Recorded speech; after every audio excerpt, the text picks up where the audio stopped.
From the day he first enters school, a child begins to feel the pressure of grades. His parents insist on an A. He is constantly reminded that the high grade is symbolic of success and an assurance of security. Learning itself becomes subverted to the grade. In order to measure up, the hard-pressed student resorts to cheating. His parents perhaps are accustomed to falsifying tax exemptions, padding insurance claims, or petty thievery at markets. But they are shocked when this sort of polite dishonesty rubs off on their child. The Logan family is just such a case in point. Fred Logan Jr. is having trouble with his grades. That's my last word, young man. Until you start showing improvement in your marks at school, you can forget about using the car. But, Dad, I can't help it. Don't you but, Dad, I can't help it, me. That's the end of the discussion. Do I make myself understood? Yes, Dad, I understand, but don't you think you could listen to my side of it? Listen? I'll tell you your side. You've got finals tomorrow and you're failing history. Not to mention the embarrassment to your father and me. The very idea, the school having to call me to tell me you're failing. But, Mom, you knew what my report card was like the first quarter, and, Dad, you signed it. You both knew I was having trouble. That's enough out of you. Either you bring that mark up or you don't get the car. That's final. Mama. You heard your father. Besides, all this disturbance has given me a little headache. I need to go lie down and rest a while. And you can go study, Fred. Yes, Dad. Dave, listen. Here's what you can do for me. Just don't lean over your paper too much when you're working on it. I mean, like, well, you know. Oh, if only you'd talked to me last night, there'd be no problem. Why, we could have gone over it together. But letting you have my answers, I don't buy that, Fred. Have a heart, Dave. If I don't make an A on this thing, I'm done for. Look, whatever you make ought to be your own, not somebody else's. Oh, Dave, everybody does it. Come on, the bell just rang. We better get to class. This delightful little exam, which I'm about to administer, is 6 pages long. I figure it should take you about an hour. Everything off your desks while I distribute them. You may have your ballpoint pens, but that is absolutely all. No whispering, no passing notes, no looking at anybody's paper but your own. Now when I say go, you may start. All right? Go, and may the best man win.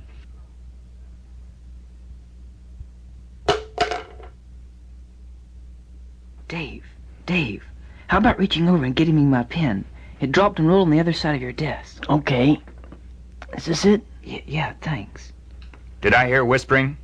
I dropped my pen, Mr. Fry, and Dave Summers picked it up for me, that's all. Be careful, I said there was to be no whispering. Yes, sir. I'm sorry it won't happen again. Wait till you hear what happened, honey. Lane's Grocers has undoubtedly got the slowest witted cashiers in the business. What do you mean? Well, the girl at the checkout counter entirely missed counting 5 pounds of steak, and at $1.75 a pound. Oh, come on, Mabel. How can anybody be so blind? Well, if you slip them into one of these brown vegetable bags and write a figure for green beans and just kind of push it through yourself. Mabel, that's stealing. How could you? Now, Fred, honey, there's still figures on everybody doing a little. Yeah, but somehow it doesn't sound exactly right. Well, I'd hate to think what the tax people would say if they took a good close look at your returns. All right, Mabel. Let's just drop the whole thing, okay? If you say so, dear. Guess what? 91 on my history exam. Now, what about the car? Well, it certainly is about time. Dad, what do you think? What about the car? I got an A. How did you ever make 91? You don't even do enough homework to say you're going to school. Oh, Dad, you said if I got my grades up in history, I could use the car. You're not going back out of your deal, are you? I didn't make any deal. When I was a kid, I walked. If I wanted something, I worked for it. That was a whole different age, Dad. Things are different now. What would be wrong with your going out and earning some honest money the way I did? Nothing, except you gave me your word, and I thought... What did you think? I'll bet you took a cheat sheet into that exam with you. Fred, how dare you accuse my son of cheating? I always did say he was just like you. I didn't come down here to argue with you, Frederick J. Logan, Sr. Mabel, if you don't like the way I'm handling my son, you can leave. I will, thank you. But only because I have to put my groceries away. And as for you, young man, I'll just wait until I see a little more evidence of an honest effort on your part. Then we'll talk about the car. If that's the way you want it, that's the way it'll be. But you can forget about me trying to get your lousy car. It's not worth it. Don't you talk to me like that. Talk nothing. I'm getting out of here.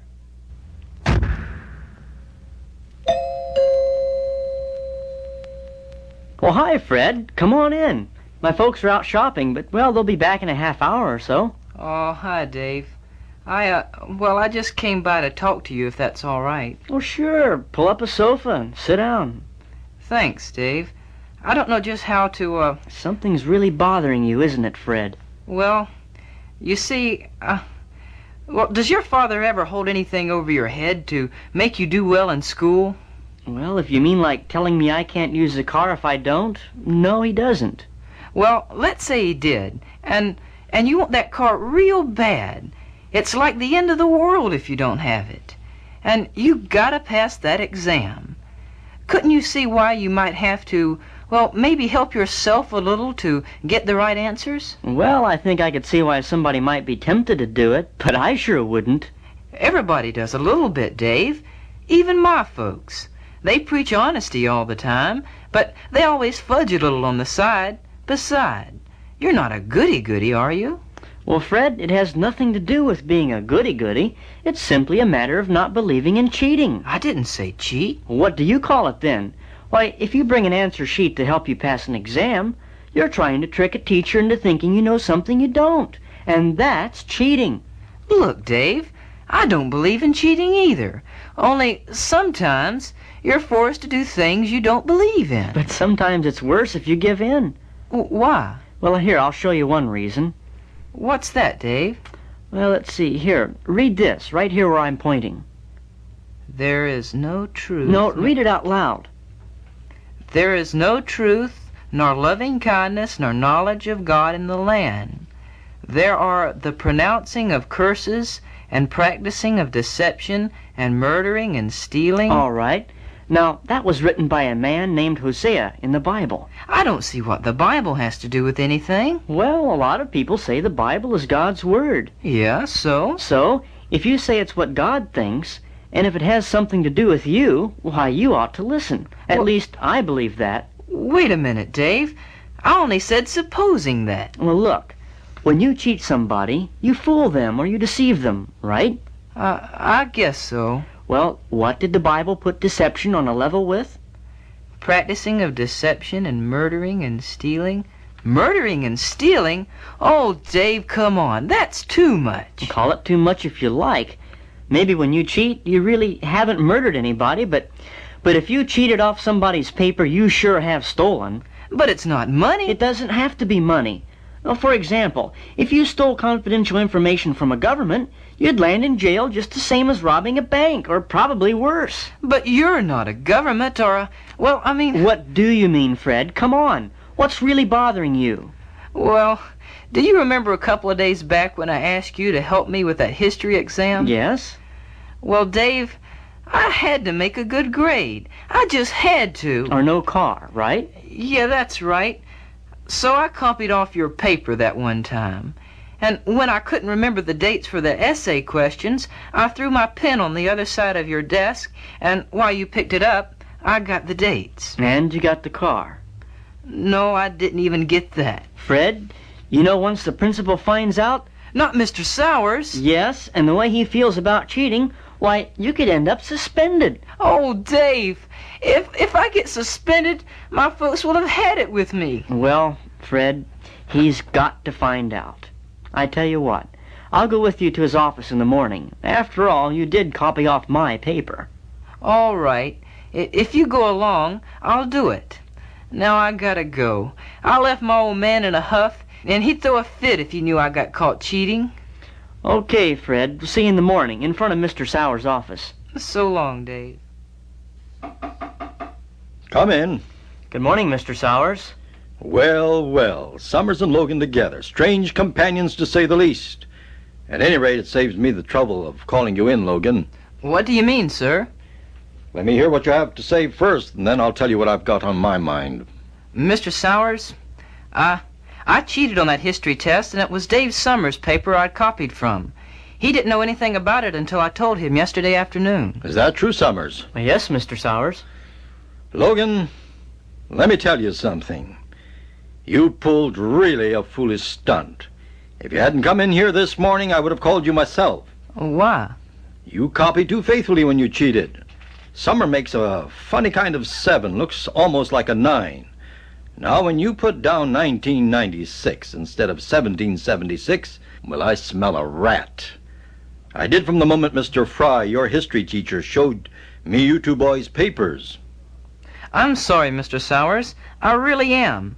My father told me that if I didn't make a high mark on that exam, I could forget about the car. I ought to talk to your father about that. What does he think he can prove by bribing you into cheating? Well, did you get your car? No, I didn't. Now, isn't that a fine how do you do? You know what happens to cheaters in this school, Logan? Yes, sir, they get suspended. And the faster the better. And as far as I'm concerned, to me, a cheater's a thief. That's just what Dave showed me, Mr. Sauers. I let myself get badgered into something. Excuse me, Mr. Sauers, but Fred and I had quite a discussion about principles yesterday when he told me what he did. Well, I don't like his copying off my paper, but if you can... Summers. Part of your trouble is you're too anxious to give people a second chance. Mr. Sauers, we talked about something that said deception was like murder. That's hard to swallow, but cheating on that exam just kind of rammed that idea right down my throat. Well, Logan, I have this to say. It took courage to admit what you have admitted. I agree with Summers. Maybe you can have another chance. What about the exam? Well, that's something else again. In view of your attitude, maybe I can talk Mr. Fry into working something out. But let me warn you, Logan, one more time, and you might as well forget coming back to this school. Thank you, Mr. Sauers. Don't thank me. Summers bailed you out of this one. Now get out of here before I change my mind. Fred Logan, Jr. was an exception. He admitted his cheating and was corrected. A good friend gave him firm and clear direction from the Bible. Most often, however, this is not the case, and the conception of honesty is so altered in the youth that once an adult, he can no longer discern what dishonesty is. Parents bear a heavy responsibility to set the right example. The program, All Scripture is Beneficial, is produced by the Watchtower Society and presented by Jehovah's Witnesses.